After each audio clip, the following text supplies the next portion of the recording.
First up, I have a film called The Courier. It is a Cold War-based story. It's based on a true story. It's about how the British government and actually the CIA convinced this sort of average, everyday British salesman, played by Benedict Cumberbatch, to become a transporter of, wartime secrets or Cold Wartime secrets. He goes back and forth from Russia, and he's getting sort of missives from this dude pretty high up in the Russian government who is trying to prevent nuclear war and, doesn't want to see everyone destroyed and is not quite a defector, but doesn't believe in, the mutually assured destruction that was definitely a threat at the time. I'm not the target audience for this film, I don't think. I don't know 100% who is. I do feel like it is aimed at a slightly older audience. Of the films that are, we've seen spy type thrillers over and over and over again. And this isn't a big action spy thriller. This is more kind of quiet, reserved British spy thriller. I've seen this type of movie a million times before. I think this is a average to decent type of this movie, but it is not something that was particularly riveting to me as someone who is not necessarily, inherently interested in this topic.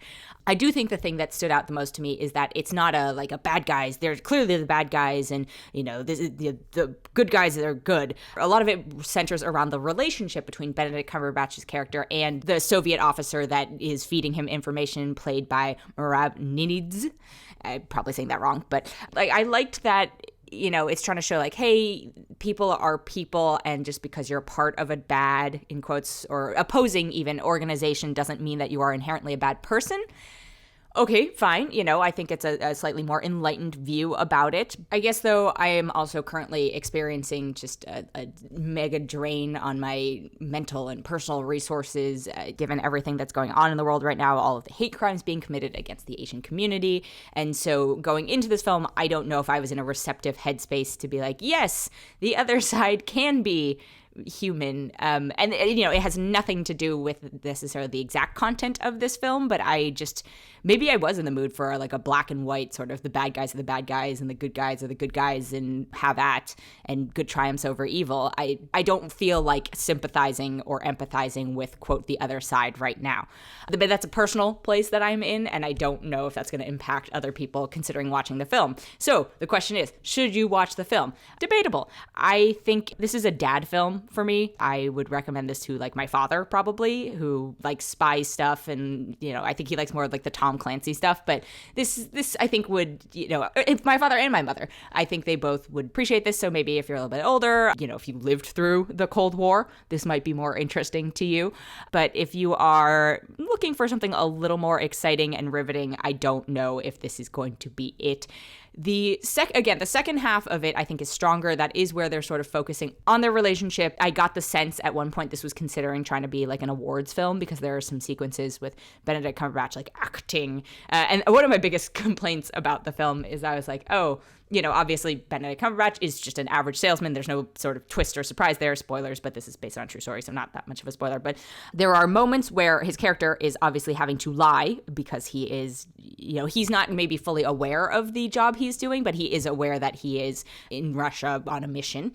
And he's too good of an actor for what his character should be able to do. So he's very much acting innocent in certain points. And I'm like, oh, you actually come off as innocent because you are Benedict Cumberbatch and you are too good of an actor. Your character would be worse in this moment because your character is not a trained actor, if that makes sense. So that I think those types of moments sort of permeated throughout the film. Rachel Brosnahan from Marvelous Mrs. Maisel's in it. She's fine. I'm not a huge fan of her, but she, this is a period piece, and I do think she fits period piece well. Jessie Buckley plays Benedict Cumberbatch's wife. There, I think, was more that could have been told with that story that I was maybe a little bit interested in. She gets a couple moments that I was like, okay, stiff upper lip, yeah, British wife, blah, blah, blah. I could have seen more coming out of that, but overall, it's a fine film. I'm not suggesting you run out and watch it. Maybe this is one that if it was on HBO Max or Netflix or something like that in a couple months, that would be it. But if you are maybe looking for something to recommend to your parents, this could be a good recommendation. I personally am only going to give it 3.2 out of 5. But I think that's actually not a terrible rating. I've seen much, much worse things this year. I just, it didn't grab me. The other film I have this week is called Land. It is the directorial debut and stars Robin Wright, who you might know from House of Cards or The Princess Bride, really where I kind of know her from, or Wonder Woman even. I watched this during Sundance. So I watched a lot of films in a very short amount of time, so they all kind of blurred together.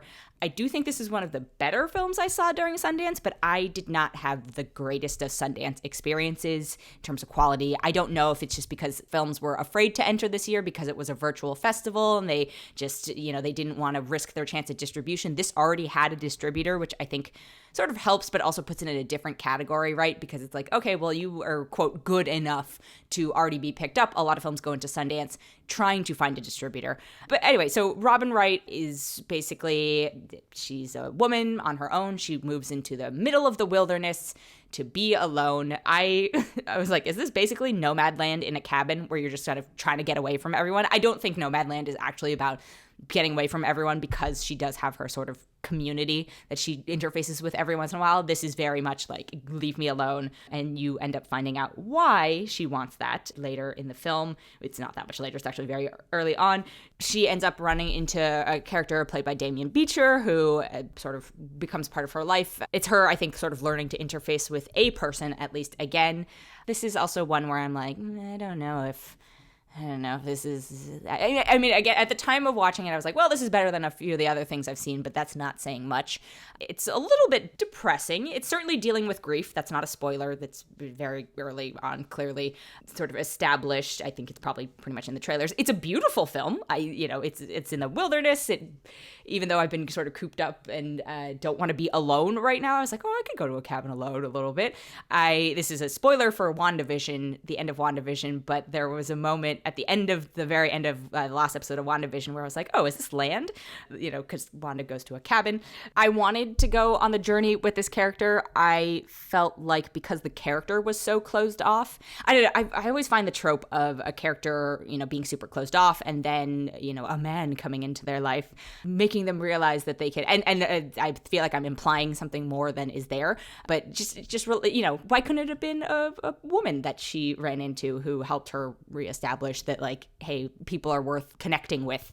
But I think it's fine, right? The performances are fine. It's not, I think Nomadland, again, is very tonally similar. I think Nomadland is a little more of an interesting sort of character study, maybe just because it has more characters, but I don't know.